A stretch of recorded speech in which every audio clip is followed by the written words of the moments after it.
Saludos y bendiciones. Vamos a la clase correspondiente para el día de hoy. Vamos a continuar con lo que es finanzas bíblicas, acá en este núcleo denominado la carucieña. ¿Sí? Vamos a ver la parte que nos compete en este momento. Dios es un Dios próspero.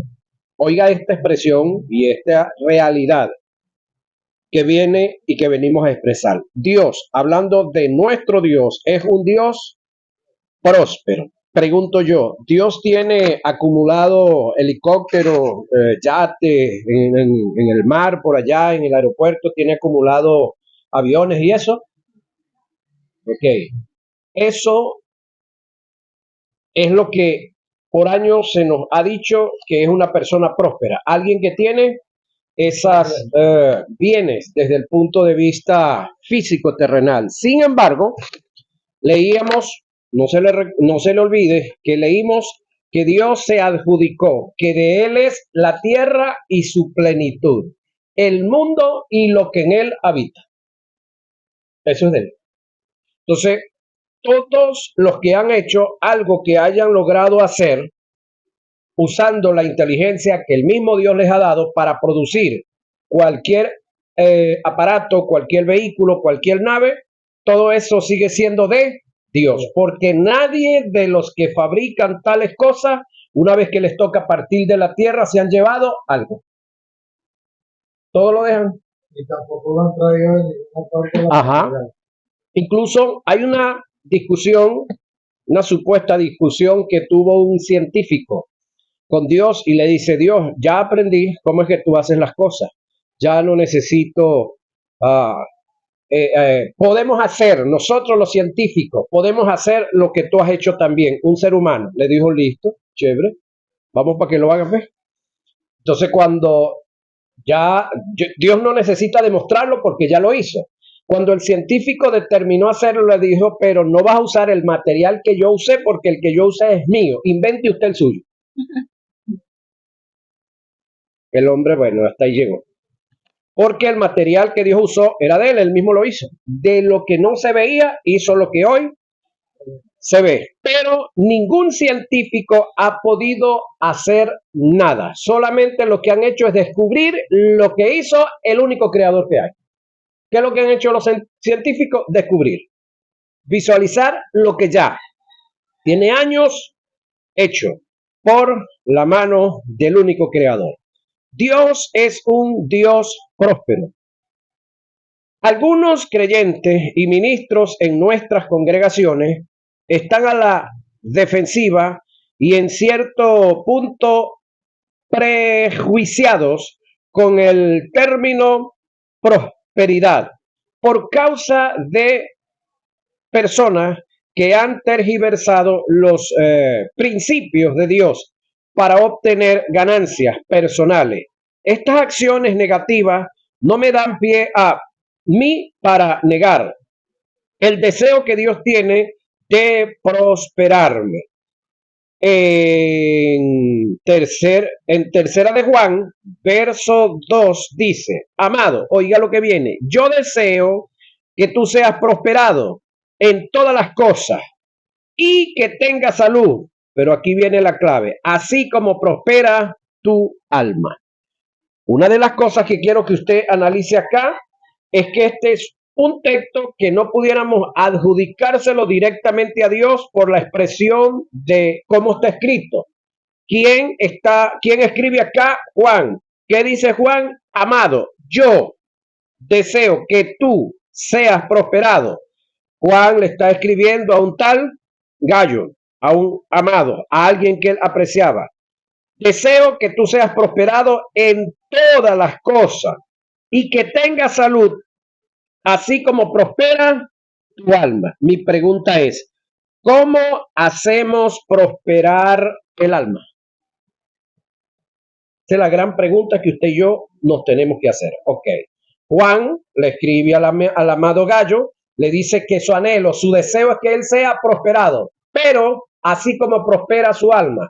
Pregunto, ¿cómo hacemos prosperar el alma? Entre esas preguntas hay otra más. ¿podemos nosotros hacer prosperar más de lo próspero que está nuestro espíritu? Podemos avivar, pero no podemos prosperar. Ajá. Ok. Podemos avivar los dones del Espíritu que están en nosotros y podemos avivar el Espíritu, en el caso del Espíritu de Dios que está en nosotros cuando nosotros lo contristamos. Por supuesto, avivamos el de nosotros. Pero el Espíritu de nosotros está completo. Tiene todo lo que necesita. Vida eterna. Una casita donde vivir y un alma que lo acompañe. Pero en el alma suya y en el alma mía, pregunto, ¿tenemos nosotros necesidades? Sí, muchas necesidades. Cada uno de nosotros hemos venido a esta tierra para cumplir una función. Si usted no ha descubierto la suya, trate de seguir indagando cuál es su función. ¿Sí? En el caso del que por naturaleza es médico, él le nace atender a esa gente, él le nace ayudar a esa gente. Él va a la universidad solamente para tecnificarse. Él va a la universidad para luego de aprender algunos detalles que le van a ampliar y mejorar su conocimiento, recibir una certificación para poder llevar a cabo su trabajo. Así es el que estudia Derecho, que nació con ese ímpetu. Así es el que estudia Ingeniería, que dentro de él está esa área. Así es el que estudia la parte de la psicología, que dentro de él está esa área. Ahora, voy otra vez. Prosperar el alma tiene que ver con educación. Estudiar. Tú tienes un para qué naciste. Es decir, todos nosotros nacimos, oiga, para un propósito. El detalle es que hemos sido muy mal enseñados que nosotros tenemos un propósito. No, nosotros no tenemos propósito, porque nosotros no determinamos nacer, no determinamos vivir. Dios determinó que nosotros naciéramos, que fuéramos nosotros. El que nos dio la vida fue ¿quién? Dios. Dios tiene un propósito para cada uno de nosotros, pero ¿quién de nosotros se ha ocupado en indagar, en averiguar cuál es el propósito de Dios para con él? ¿Y quién de nosotros, una vez descubierto el propósito, se ha dedicado a prepararse, a estudiar, a mejorar técnicas y a mejorar conocimiento para ese propósito, y luego buscar también entre los conocimientos, la sabiduría y la técnica, la certificación para tener esos conocimientos? Porque te digo algo, podemos llevar un chico a la universidad y lo graduamos como el mejor médico, pero el chico nunca presenta exámenes, todo el tiempo está descuidado, nunca logró tener un título, pero tiene todo el conocimiento como médico. Puede tener todo el humanismo posible. ¿Será que lo dejan trabajar en un hospital? Ese caso lo tenemos en Villanueva. Hay una enfermera, una señora, que sabe, pero como usted no tiene idea, pero ni siquiera es bachiller. En estos días querían elevarla a un nivel, querían hacer algo con ella y se tuvo que sentar a sacar la misión para obtener el bachillerato, para que entonces le puedan dar un título por lo mínimo honoris causa o bajo convalidación, porque la mujer tiene unos conocimientos de enfermería bárbaros que han traído pacientes de allá para acá, y cuando ven lo que la mujer le mandó, el diagnóstico, dice, mire, ¿y quién fue esta? Porque esto es lo real, lo exacto. Es una enfermera ahí en el campo. Entonces, esos son detalles, escúchame, en los cuales a esa señora le quisieran aumentar el sueldo por causa del título, pero no pueden. ¿Por qué razón? No tiene el título, tiene todos los conocimientos, porque tiene toda la vida trabajando, es más, da curso, allá hay todo. Pero como no tiene el título, entonces no pueden hacer nada. Juan le dice aquí a su amigo Gallo una verdad que yo la comparto con ustedes. Y este debe ser, este es el deseo de todo hombre de Dios con todos los que le rodean. Amado, yo deseo que tú seas prosperado en todas las cosas, todo. Y que tengas salud, que es es una de las grandes virtudes, una de las grandes bendiciones de tener. Así como prospera tu alma. Del detalle, porque tenemos a cualquiera de nosotros, si vinieran y nos pusieran en las manos $5 millones ahorita, que no es que es gran cosa, pero sí para nosotros es algo bastante grande. ¿Qué haríamos con eso? ¿Qué haríamos con 5 millones de dólares? O te lo puse muy chiquitico. ¿Qué harías que alguien llegue y te coloque 20 millones de dólares en la mano? ¿Qué harías? Bueno, no, Salimos corriendo y nos compramos una casa en Santa Elena. ya yo lo tengo Ajá. analizado. Hay personas que han planificado, que han analizado, que están esperando es que eso llegue. Y ya tienen calculado. De que se van a gastar una parte disfrutándolo, eso es normal, ¿sí? Pero el objetivo de que llegue esa cantidad de dinero es para que nunca sean, es decir, más nunca estén limpios, más nunca estén pobres. ¿Qué hay que hacer? Bueno, gozarse una parte e invertir la otra. Pero el invertir tiene que ver con el conocimiento de el alma. ¿Para qué yo nací? ¿Qué es lo que yo domino? ¿Qué es en lo que yo me muevo? ¿Y en qué yo puedo reproducir eso que viene a mí? Ahora, debemos hacer una salvedad de una verdad que está establecida en el texto mencionado. Lo que se declara en dicho texto es el deseo de un amigo hacia otro amigo, de Juan a Gallo, y no lo debemos tomar como el deseo de Dios para sus hijos, en forma textual, como tal, ¿no? Pero queda el principio, pero queda un principio establecido en la palabra, que lo podemos aceptar como el deseo de Dios para nuestra vida, ya que dicha estructura o escritura fue inspirada por el Espíritu Santo. Si tomamos en cuenta el principio de inspiración, podemos aceptar y declarar que el deseo de Dios es que todos sus hijos seamos prosperados. El término prosperidad o el verbo prosperar es mencionado en el Antiguo Testamento 65 veces y 4 en el Nuevo Testamento. Viene del hebreo saleal y del griego ebodeo. Cuando se utiliza el término prosperidad o el verbo prosperar, está relacionado con el éxito, en contraste con el fracaso, indica el que te vaya bien. Hasta está relacionado con la vida de victoria y es muy utilizado para referirse a la bondad y el favor de Dios en todos los aspectos, incluyendo las finanzas. Tenemos que entender que Dios es nuestro benefactor, la persona número uno que está interesada en que seamos prosperados, oiga, es Dios. La número 2 debemos de ser nosotros.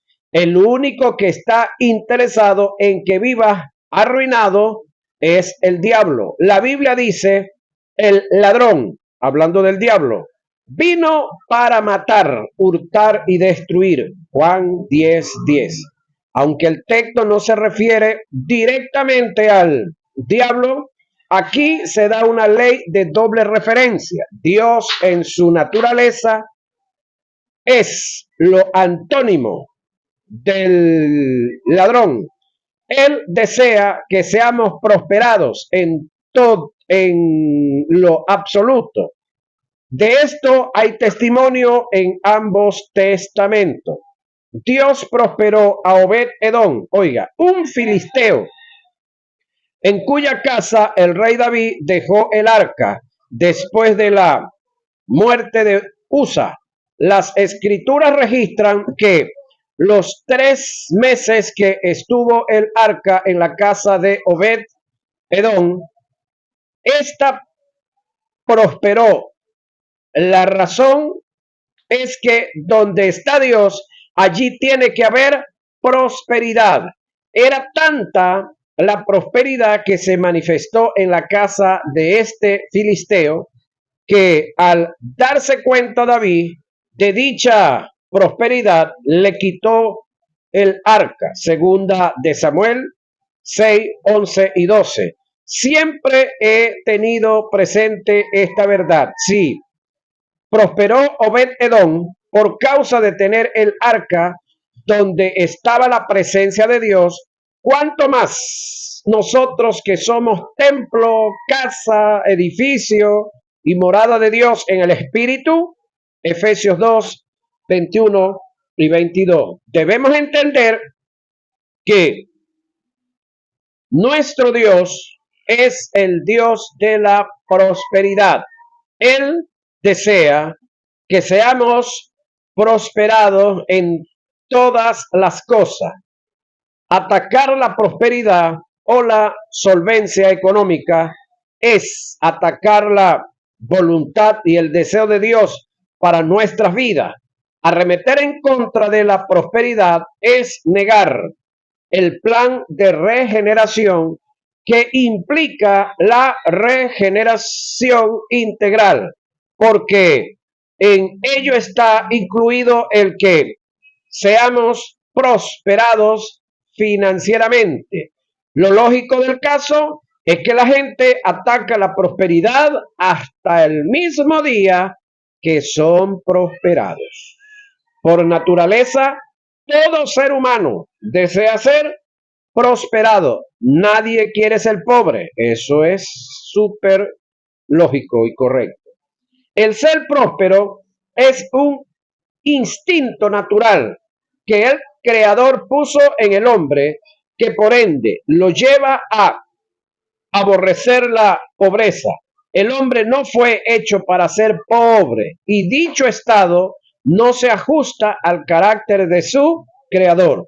Debemos entender que la prosperidad forma parte del carácter de Dios.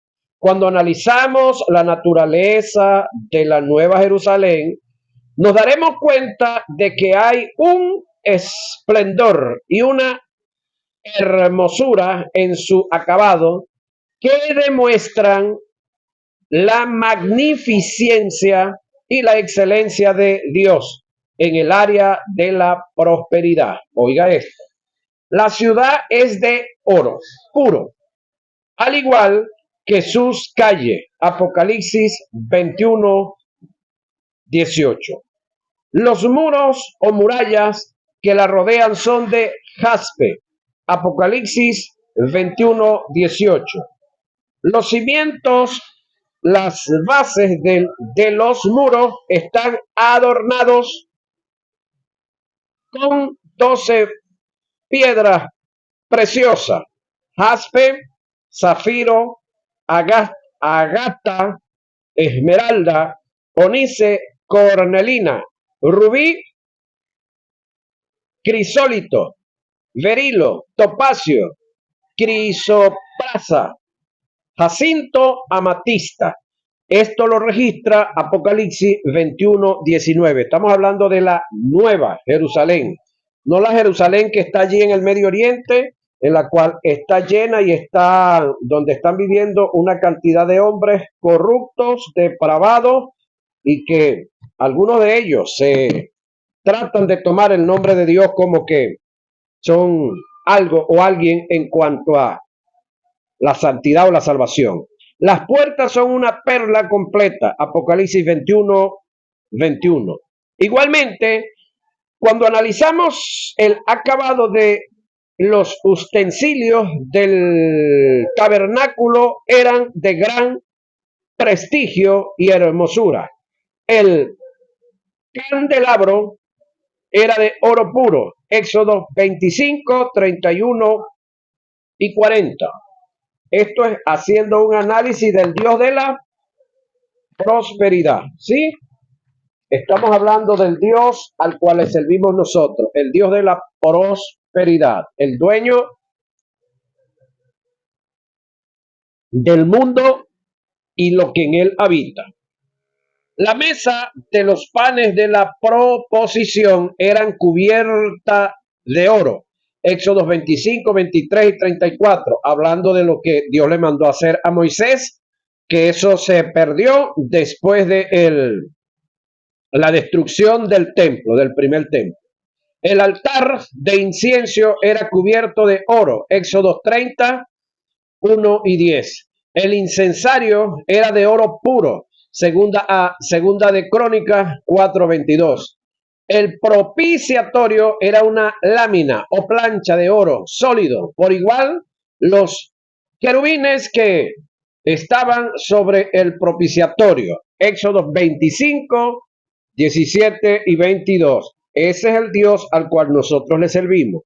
Los componentes de las vestiduras del sumo sacerdote eran de gran prestigio, tales como la lámina, que era como especie de una esclava que se colocaba sobre la mitra en la frente del sumo sacerdote, eran de oro macizo. Éxodos 28, 36 y 38. El pectoral del sumo sacerdote era de 12 piedras preciosas. ¿Cuáles eran esas piedras? Oiga, sárdica, topacio, carbunclo, esmeralda, zafiro, diamante, jacinto, agasta, amatista, berilo, onice, jaspe. Eso lo registra el libro de Éxodo 28, 17 y 20. Para complementar el acabado de todas estas piedras, eran montadas en engastes de oro. Éxodo 28, 20. El mismo caso de excelencia se dio en la creación de Luzbel. Es decir, cuando Luzbel fue creado, llevó todos estos elementos que vemos acá. Sus vestiduras, las de Luzbel, el que ahora es diablo, eran de piedras preciosas. Por eso el texto habla del Edén, de un Edén, pero en este caso no es el Edén de Adán, sino el Edén de Satanás. Cornelina, topacio, jaspe, crisólito, berilo, onice, zafiro, carbunclo, esmeralda, oro. Ezequiel 28:13. ¿Qué me hace pensar que el deseo de Dios es que vivamos arruinados? Oiga, pobre, en miseria, en conmiseración, dignos de lástima, mientras Él, hablando de Dios, está rodeado de excelencia, magnificencia, glamour, belleza y estética. Si este fuera el pensamiento y el deseo de Dios para sus hijos, el que sean pobres, tendríamos el Dios y el Padre más miserable del mundo. Y sobre todo egoísta, que teniéndolo todo, Él quiere que sus hijos vivan en la miseria. Pregunto, usted como persona, como ser humano, usted ha alcanzado ciertos conocimientos, por decir algo, un sexto grado, un bachiller, una licenciatura. ¿Quiere usted que sus hijos sean menores que usted o que sean mayores? Usted de repente tiene una casa o vive alquilado. Si usted tiene una casa, ¿quiere usted que sus hijos vivan alquilados o que ellos tengan casa o mejor casa que la suya? Ahora, si ese es el deseo suyo como persona natural, como persona humana, y que usted está rodeado de imposibilidades, ¿cuál será el de Dios? Que está lleno de todas las posibilidades. Analice eso. Ahora, si Dios no dio lo más importante, pregunto para usted, ¿lo más importante para usted será la casa que tiene, la cocina que tiene, la nevera que tiene o los hijos que tiene? Ajá. Si Dios dio a su unigénito hijo, no tenía más, ustedes le ganaron a Dios. Ustedes tienen más hijos que Dios. Uno solo. En el caso mío, tengo 4. 3 varones y una hembra. También le gané. En ese aspecto, lo más importante para usted, si son sus hijos, en este caso muy especialmente el primogénito, supongamos que usted tuviera ese nada más y no tuviera más. ¿Sería usted capaz de regalarlo? prefiere dar la casa, ¿verdad que sí? Prefiere dar la cocina, prefiere dar la nevera, prefiere dar el suegro, la suegra, ¿verdad? Se lleven ese viejo, ¿verdad? Ahora, Dios entregó su unigénito por nosotros. Ahora, si Él no escatimó en entregar a Jesús, ¿cree usted que escatimará en entregarnos las añadiduras que Él puede entregárnoslas? La pregunta es, ¿por qué no está entregando? ¿Será que no estamos capacitados para la administración? Son preguntas que usted debe y yo tengo que hacerme yo. En lo personal, tengo presente este principio. Cuando voy a adquirir algo, dice el que escribe la guía que no soy yo, algo para mí, obtengo lo mejor por dos causas. Primero, para cuando la gente me vea lo que tengo puesto, glorifiquen a Dios que represento, al Dios que represento. Y segundo, para que cuando el Dios eterno me diga lo que tengo, yo voy por aquí, para que cuando el Dios eterno me pida lo que tengo, tenga lo mejor para darlo. Por decir algo, Alfonso Morillo es el tipo de hombre que siempre se compra unos zapatos buenos y de buena calidad y los carga chévere, pero un día va por la calle y está un loquito por allá descalzo y Dios le dice, quítate los zapatos y dáselos a aquel.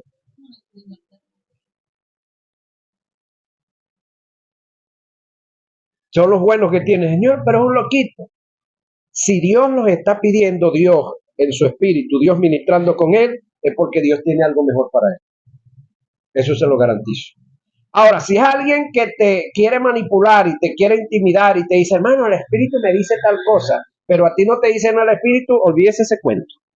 Ya creo que estamos bastante grandecitos y ya muchos hemos caído en esas trampas, en esos juegos, para seguir cayendo en esto. Pero cuando sea Dios que te ministre y te pida lo que tienes, entonces, si tú tienes lo mejor, lo bueno, ¿qué es lo que vas a dar? Lo bueno, lo mejor. Entonces, según lo que escribe acá este amigo, este hermano, hay una gran verdad, que tú debes de comprar lo mejor, no lo caro, sino lo bueno, independientemente cuánto cueste, siempre y cuando Dios te lo haya dado, ¿sí? Y debes de usarlo con el objetivo de glorificar a Dios a través de lo que estás usando, de lo que tienes. Pero también, cuando Dios te diga, dáselo a fulano, tienes algo bueno para regalar. Importante esas dos posiciones, ¿verdad? Ahora,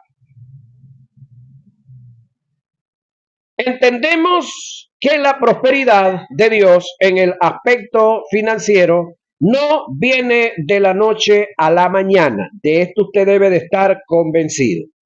En Dios las cosas cuestan, no se dan de la noche a la mañana, pero se dan. Aunque Dios no tiene problemas con cambiar tu economía de un día para otro, eso es cierto.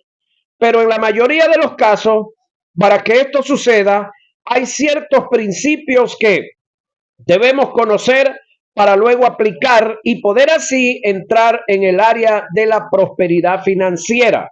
Pero esto no niega el deseo que Dios tiene de que sus hijos sean prosperados. Jesús dijo, los pobres siempre los tendréis, óigame, tendréis con vosotros.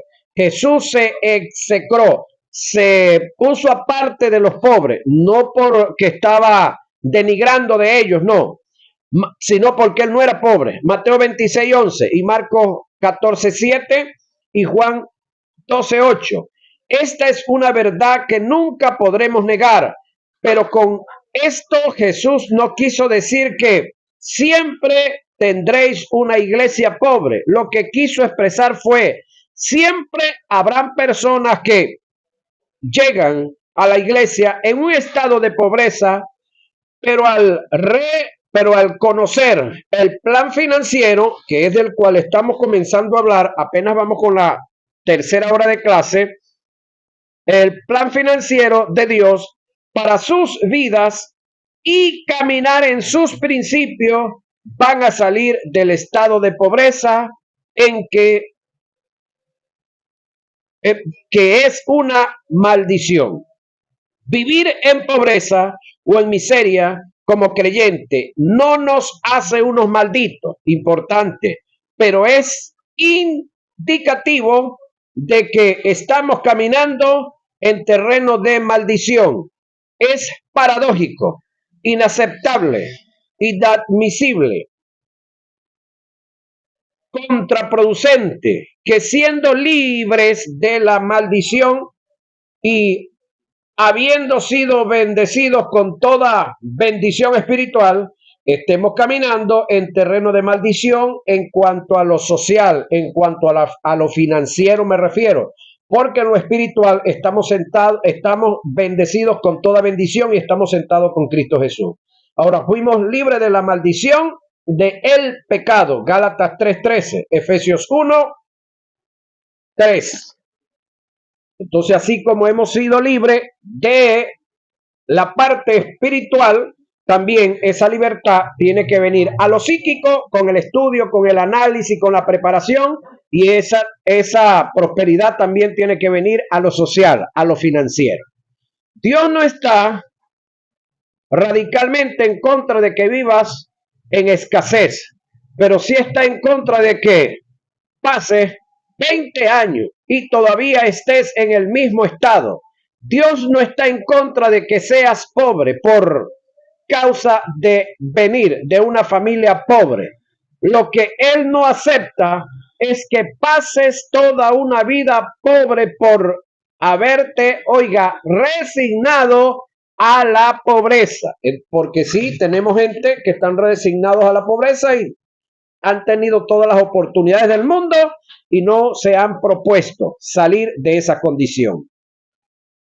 Creo, y lo escribo por experiencia, que un creyente por diversas razones puede pasar por escasez, que es muy diferente y no tiene nada que ver con la pobreza o a la miseria, la cual es una maldición. Deuteronomios 28, 15 y 21. Pero dicha escasez no debe ser un estado que lo condena para toda la vida, porque recursos tenemos en Dios para prosperar. En Filipenses 4, 11 y 13, Pablo dijo que sabía vivir, oiga, en abundancia, como sabía vivir en escasez, pero radicalmente debemos entender por todos los medios que el deseo de Dios para nosotros es que salgamos de la pobreza y vivamos en abundancia. Se pueden presentar momentos de escasez en nuestras vidas por diversas circunstancias, sí, pero debemos buscar la forma, el cómo salir de esa condición y no estacionarnos en ella. Agua. Capítulo 3, señoras y señores. Entonces, luego de haber visto todo lo que Dios preparó para sus hijos, todo lo que es lo que Dios ha mostrado en cuanto a su posición, de lo que es Él, de la estética, del glamour, de la abundancia, debemos de ir reflexionando sobre nosotros, sobre nuestras vidas, sobre nuestras posiciones. Ahora, todo lo de Dios es abundancia. ¿Sí? Todo lo de Dios es abundancia. Pregunto yo, en cuanto al área espiritual, ¿necesitamos nosotros otro Espíritu Santo? Con el que tenemos estamos completos. Que necesitamos manifestar el carácter, eso es otra cosa. Necesitamos otra Biblia aparte de la que tenemos. Nos cuesta con la que tenemos, ¿verdad? ¿Cómo será con otra? Para estudiar, ¿verdad? Ok. ¿Necesitamos nosotros otro plan de salvación adicional al que tenemos? No. ¿Necesitamos que Dios haga otro cielo para demostrar, para creer que Dios es Dios? No, suficiente. ¿Necesitamos otro cuerpo adicional al que tenemos? No, con el que tenemos es suficiente. ¿Necesitamos otros órganos más de los que Él echó en el cuerpo. No, con los que tenemos es suficiente. Si sale otro, estamos deformes yo. Estamos deformes. Uno que nazca con 3 orejas, ¿verdad? Con 2 narices. Le mandaron un video de Dios mío, mataron una culebra con 4 cabezas. Wow, hay que verla. Yo he oído hablar de 4 cabezas por ahí, pero hay una que le dicen 2 cabezas. Lo único que es que la cola es tipo redonda y entonces la cola tiene así como unos lunares que pareciera unos ojos, pero son las come. Ahora la vemos. Ahora, todo lo de Dios es abundancia. Vayamos analizando esto. Las escrituras nos dan testimonio de que en Dios no hay escasez. Él es escasez. De Él procede la abundancia. Aunque por diversas razones pasemos por escasez. Óigame, reitero esto. Las escrituras nos dan testimonio de que en Dios no hay escasez. De Él procede la abundancia, aunque por diversas razones pasemos, ya ese es nosotros, por escasez. En la primera carta que Pablo escribió a Timoteo, capítulo 6, verso 17, dice: a los ricos de este siglo manda que no sean altivos, ¿sí? Es decir, porque la gente cuando tiene plata así habla duro, habla grueso, habla como con autoridad, ¿no? Algunos, los que la plata se les va a la cabeza. Manda que no sean altivos, oiga, ni pongan las esperanzas en la riqueza, óigame, las cuales son inciertas. Es decir, hoy puedes tener todos los millones del mundo, pero una enfermedad mañana te los puede quitar todos. ¿Sí? Hoy tienes todos los millones del mundo, pero un mal negocio mañana puedes quedar en la carraplana, embargado y todo perdido. Y si no tienes una mentalidad resiliente, entonces lo más fácil es pegarse un tiro, pegarse el mecate. La mayoría de los que han tenido mucho dinero, luego que por alguna circunstancia empobrecen, entonces terminan quitándose la vida física por causa de no ser resiliente, es decir, no buscar otra manera, otra fórmula, cómo volver a prosperar. Ahora,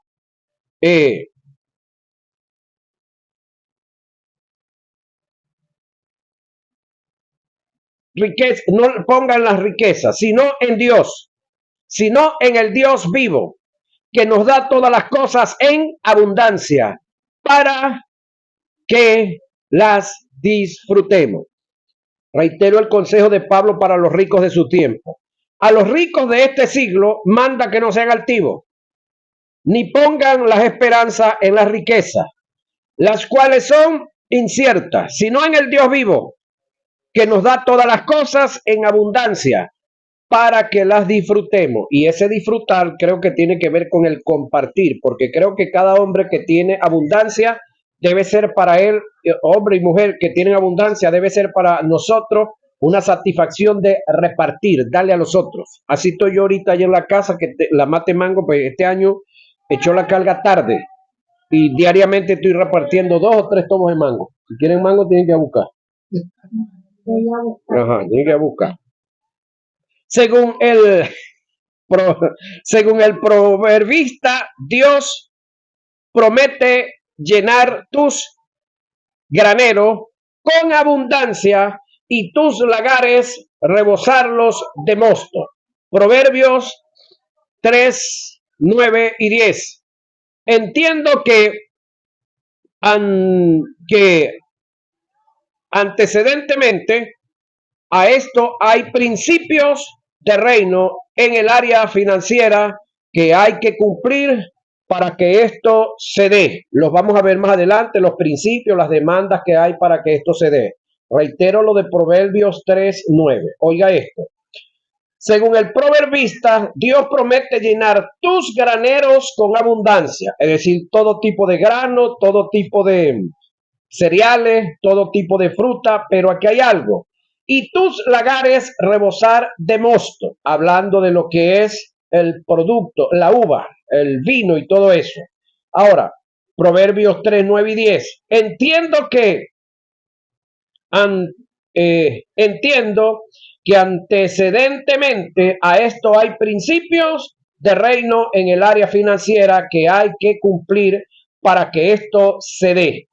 Dios promete derramar bendición, oiga, hasta que sobre y abunde. Malaquías 3:10.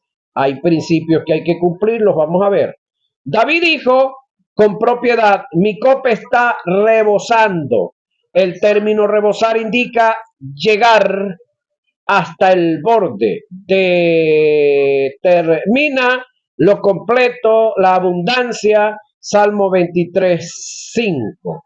Otro caso que demuestra la abundancia de Dios es el acontecimiento de la gran pesca cuando los analizamos detalladamente podemos notar factores que determinan la abundancia de Dios. Lucas 5, 4 y 7 y Juan 21, 4 y 6.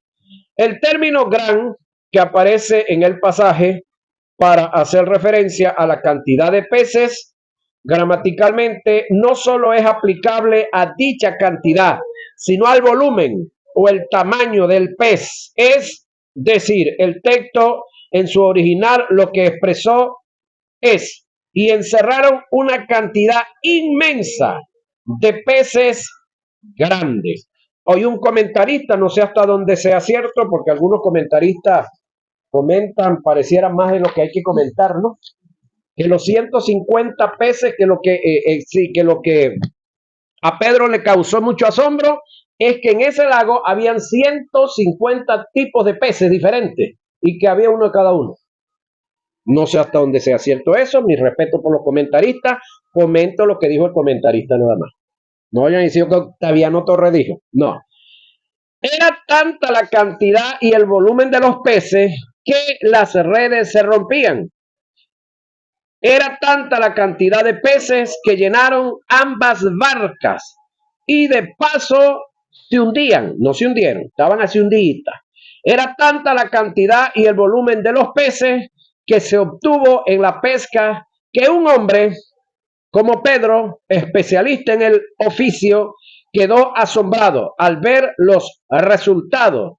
Esto lo sabemos cuando analizamos etimológicamente el término que se utilizó para hacer referencia al temor que Pedro sintió.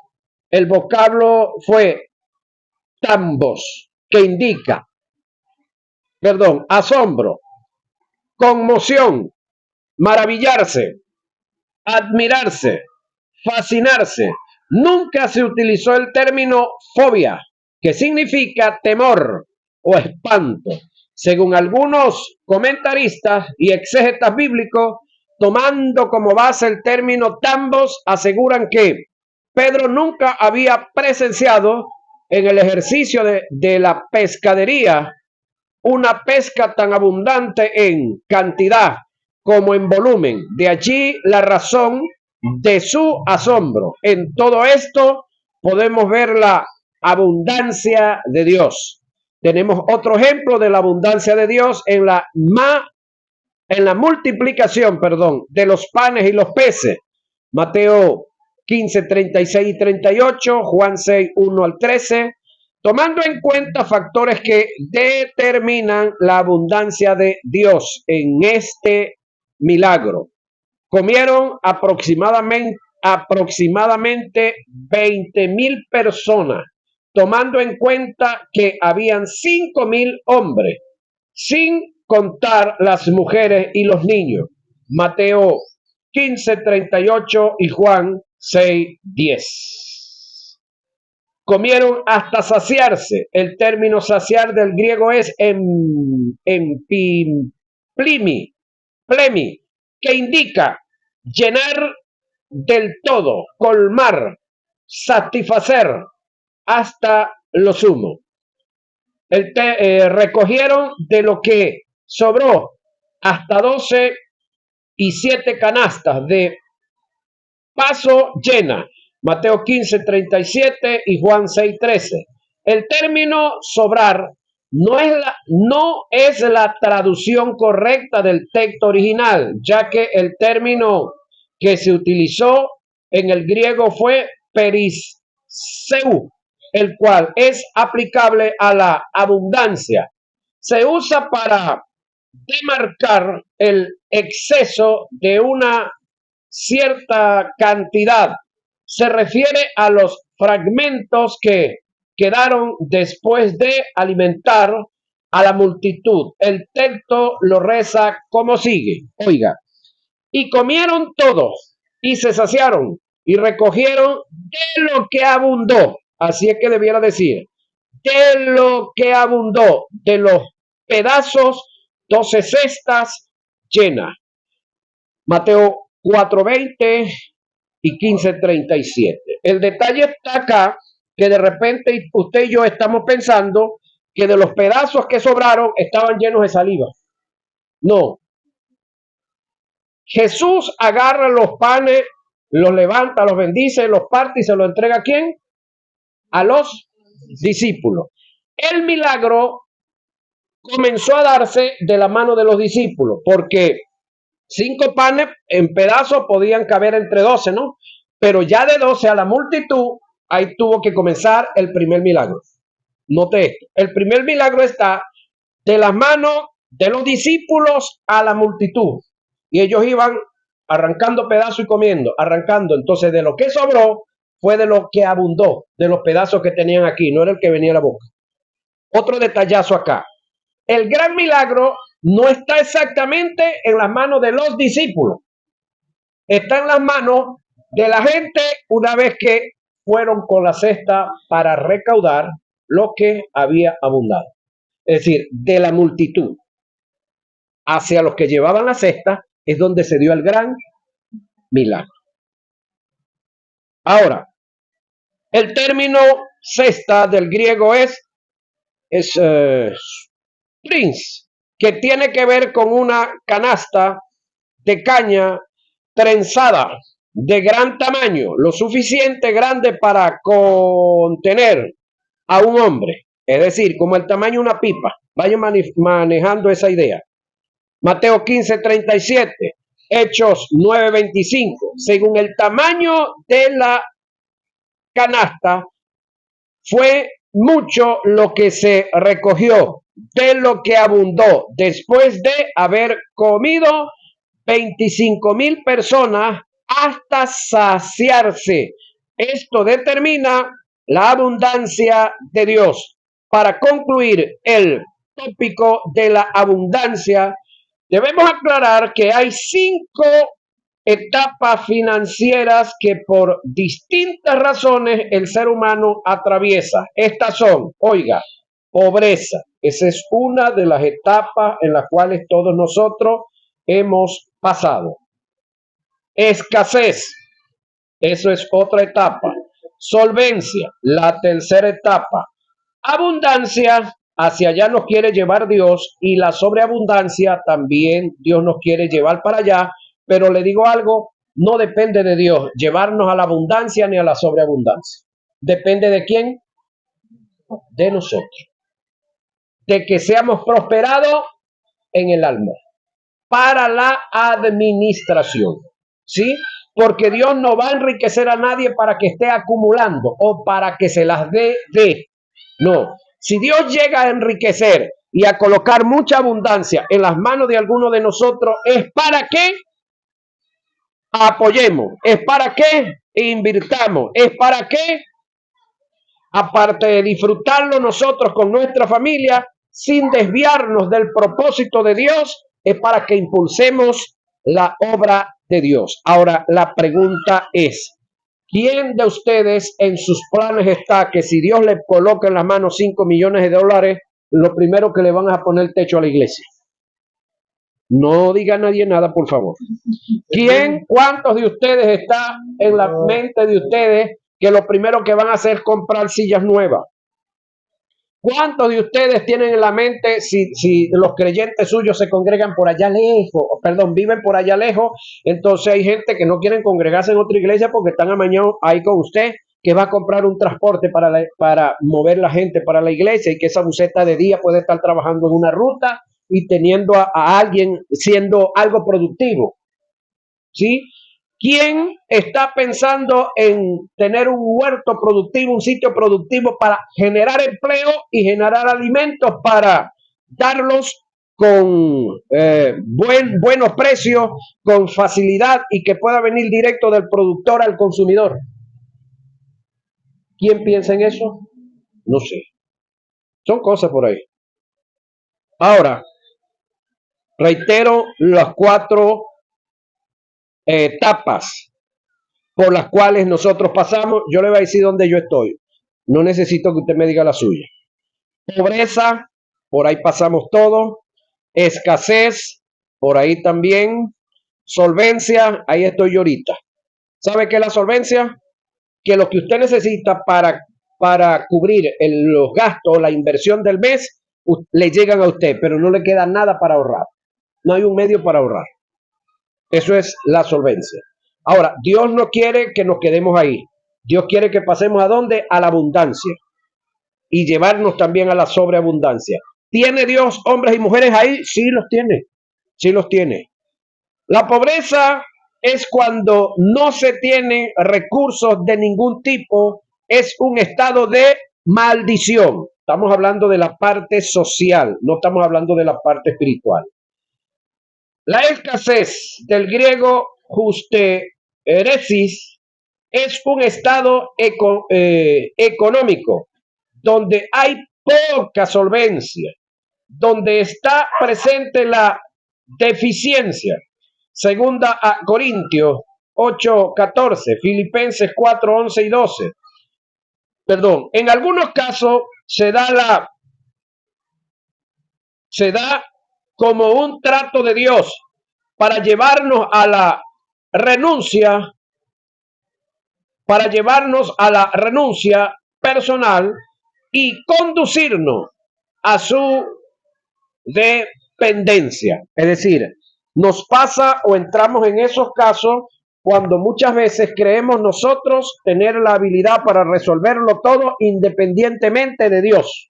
Es decir, Dios solamente está para mi vida espiritual, pero en el área financiera, en el área de los negocios, en el área económica, me muevo yo solito. ¿Sí? Ahí es donde está este detalle. Ahora, de manera que empecemos a descansar en él, en él.